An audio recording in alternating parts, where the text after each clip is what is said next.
Lawyers Congress പ്രതിനിധി advocate ബേസിൽ മേച്ചേരി ചേരുന്നുണ്ട്. Advocate ബേസിൽ, Shri N Sreekumar പറയുന്നത് ലോയേഴ്സ് കോൺഗ്രസ് കൊടുത്ത ലിസ്റ്റ് മുഖ്യമന്ത്രി അംഗീകരിച്ചു എന്നാണ്. ആ വിഷയത്തിൽ KSUവിന് അഭിപ്രായം പറയേണ്ട കാര്യമില്ല എന്നാണ്. താങ്കളുടെ ഒരു അഭിപ്രായം എന്താണ്? കാരണം ലോയേഴ്സ് കോൺഗ്രസ് കൊടുത്ത ലിസ്റ്റാണോ മുഖ്യമന്ത്രി അംഗീകരിച്ചത്? കാരണം ലോയേഴ്സ് കോൺഗ്രസിന്റെ സംസ്ഥാന അധ്യക്ഷൻ തന്നെ ഇത് പൂർണ്ണമായും തള്ളി പറയുന്നുണ്ട്. അതായത് ഞങ്ങൾ കൊടുത്ത പട്ടികയിൽ ഈ പേരില്ല, അതായത് ശരത് DS, ജിയോന ജെയിംസ് എന്നിവരുടെ പേരുകളില്ല. അതെങ്ങനെ ആ പേരുകൾ വന്നു? ഗവൺമെന്റ് പ്ലീഡർ നിയമനത്തിൽ ആ പേരുകൾ വന്നു എന്ന കാര്യത്തിൽ സംശയം പോലും അദ്ദേഹം ഉന്നയിക്കുന്നുണ്ടല്ലോ. ഇത് ആദ്യം നല്ലൊരു കാര്യം തന്നെ വിശദീകരിക്കുകയാണ്. ആദ്യം തന്നെ ഞങ്ങളിവിടെ നിന്ന് നിലപാടെടുക്കുന്നത് അത് VD സതീശനോ മുഖ്യമന്ത്രിക്കോ സർക്കാരിനെതിരായിട്ടുള്ള ഒരു നിലപാടല്ല. അതൊരു തെറ്റിദ്ധരിപ്പിക്കപ്പെട്ട ഒരു സമൂഹം, അവർക്ക് വേണ്ടിയിട്ടുള്ള ഒരു സംസാരമാണ്. ആദ്യം തന്നെ ഞാനൊരു കാര്യം പറയാം.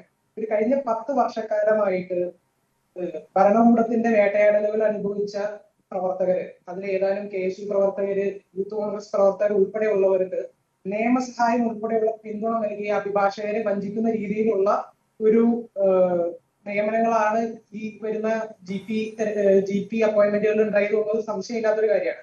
എന്നാൽ ഇവിടെ ഒരു പ്രശ്നം എന്താണെന്ന് വെച്ച് കഴിഞ്ഞാൽ സർക്കാരിനെ തെറ്റിദ്ധരിപ്പിക്കുകയാണ് ഉണ്ടായതെന്നാണ് ഞങ്ങൾക്ക് വിശ്വസിച്ചേക്കുന്നത്. കാരണം ഇന്ത്യൻ ലോയേഴ്സ് കോൺഗ്രസിലെ ഏതാനും ചില നേതാക്കന്മാർ അവരുടെ സ്ഥാപിത താല്പര്യങ്ങൾക്ക് വേണ്ടിയിട്ട് സർക്കാരിനെ തെറ്റിദ്ധരിപ്പിച്ചുകൊണ്ട് ഏതാനും ലിസ്റ്റുകൾ സർക്കാരിന് കൊടുത്തു എന്ന് മനസ്സിലാക്കാൻ സാധിച്ചു. അത് നമുക്ക് പറയാൻ കാരണം എന്ന് പറഞ്ഞാൽ 23/5/2026 GP നിയമനവുമായി ബന്ധപ്പെട്ട അപേക്ഷകൾ സ്വീകരിക്കാൻ ILCയുടെ കമ്മിറ്റി തീരുമാനിക്കുകയുണ്ടായി.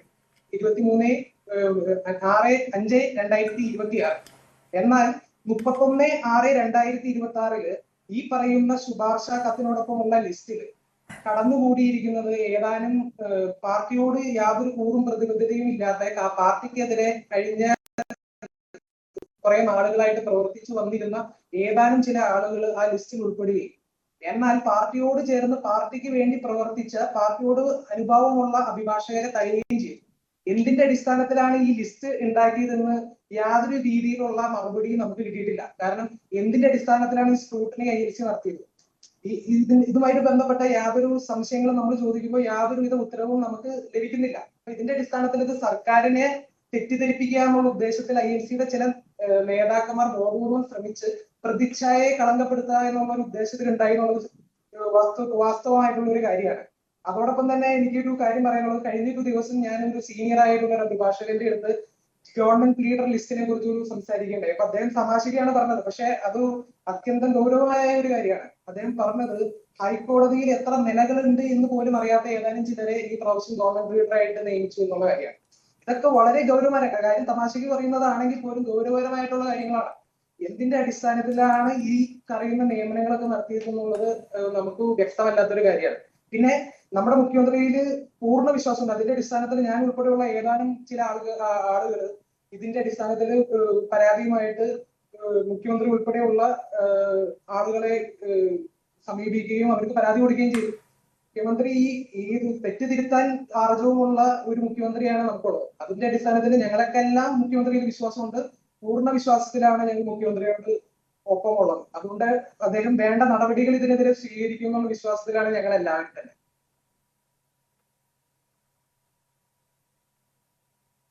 അല്ല, നിങ്ങൾക്ക് ഈ ലോയേഴ്സ് കോൺഗ്രസിന്റെ പ്രതിനിധികൾ, അതായത് സാധാരണ അംഗങ്ങൾ മുതൽ നേതാക്കൾ വരെ ഉണ്ട്, ഒരു അവഗണന നേരിട്ടു, ഈ ഗവൺമെന്റ് ലീഡർ നിയമനത്തിൽ അവഗണന നേരിട്ടു എന്നൊരു പരിഭവം സംഘടനയ്ക്കുള്ളിലുണ്ടോ ശ്രീ ബേസിൽ? സംഘടനയിൽ അത് വളരെ വ്യക്തമായിട്ടുള്ള പരസ്യമായിട്ട് തന്നെ ആളുകൾ ഉന്നയിക്കുന്ന വിഷയമാണ്.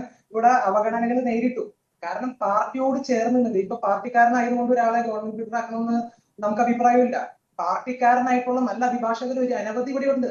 പാർട്ടിക്ക് വേണ്ടിയിട്ട്, പാർട്ടി പ്രവർത്തകർക്ക് വേണ്ടിയിട്ട് അനവധി കേസുകൾ, അത് യാതൊരു സാമ്പത്തിക ലാഭേച്ഛയില്ലാതെ പ്രവർത്തിച്ച് നടത്തിക്കൊണ്ടിരിക്കുന്ന വക്കീലന്മാരുണ്ട്. ഇവരെ ആരെയും പരിഗണിക്കാതെ പാർട്ടിക്ക് എതിരായിട്ട് പ്രവർത്തിച്ചവരെ, അവരിപ്പോ കഴിഞ്ഞ പ്രാവശ്യം ഗവൺമെന്റ് അധികാരം കിട്ടാറായി എന്നുള്ളൊരു തോന്നൽ വന്നു കഴിഞ്ഞപ്പോ ഇന്ത്യൻ ലോയേഴ്സ് കോൺഗ്രസിൽ മെമ്പർഷിപ്പ് എടുത്തു എന്ന കാരണത്താലൊക്കെ ഇവരെ അപ്പോയിന്റ് ചെയ്യുക എന്ന് പറഞ്ഞു കഴിഞ്ഞാൽ ഒരു ഒട്ടും അംഗീകരിക്കാൻ പറ്റുന്ന ഒരു കാര്യമല്ല. അപ്പൊ ഇതിന്റെ ഭാഗത്ത് ഒരു വീഴ്ച സംഭവിച്ചു എന്ന് പറഞ്ഞു കഴിഞ്ഞാൽ ഒരു റീതിങ്കിങ് ഗവൺമെന്റിന്റെ ഭാഗത്തുനിന്ന് ഉണ്ടായില്ല.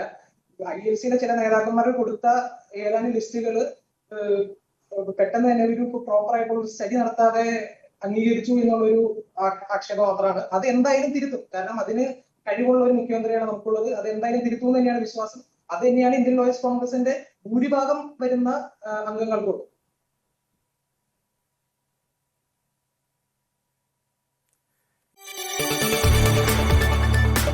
കൂടുതൽ വാർത്തകൾക്ക് news 18 Keralam YouTube channel subscribe ചെയ്യുക.